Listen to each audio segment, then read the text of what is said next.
और मुझे तरस तो इस बेचारे शिवपाल पे आती है।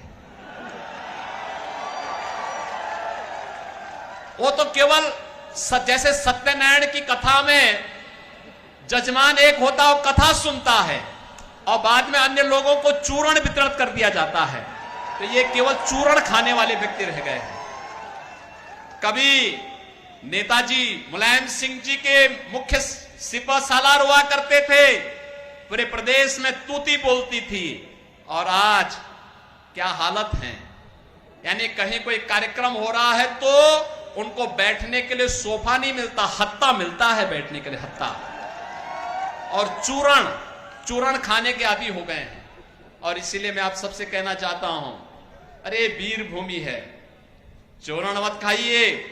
भारतीय जनता पार्टी के द्वारा सत्ता में सहभागी बनकर के विकसित भारत और आत्मनिर्भर भारत की संकल्पना को साकार करने के लिए कार्य करिए। इसीलिए मैं आपसे कहने के लिए आया हूं, बहन और भाइयों, ये जो माफिया और अपराधियों के लिए फातिया पढ़ने वाले लोग हैं, इनसे कहिए कि 5 साल और फातिया के लिए आपको हम दे रहे हैं, जाओ खूब पढ़ो, देश को आगे बढ़ने दो। सहमत है ना? और यही कहने के लिए आज मैं आया हूं। देख रहे हैं ना, ये माफिया अपराधी जब पहले चलते थे, इनके काफिले निकलते थे, बाकी अन्य लोगों का आना जाना बंद हो जाता था।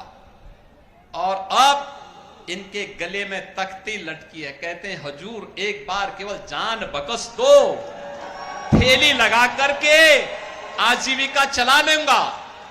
अब जमीन कब्जा नहीं कर पाएंगे लोग। पहले बोलते थे ना, जो प्लॉट खाली है वह प्लॉट,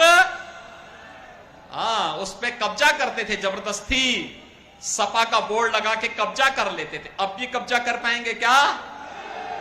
अब कब्जा नहीं कर पाएंगे, क्योंकि मालूम है कि पीछे से बुलडोजर की दृष्टि भी पड़ रही है, पड़ती है, वो बहुत ठोस एकदम सटीक निशाना लगाता है।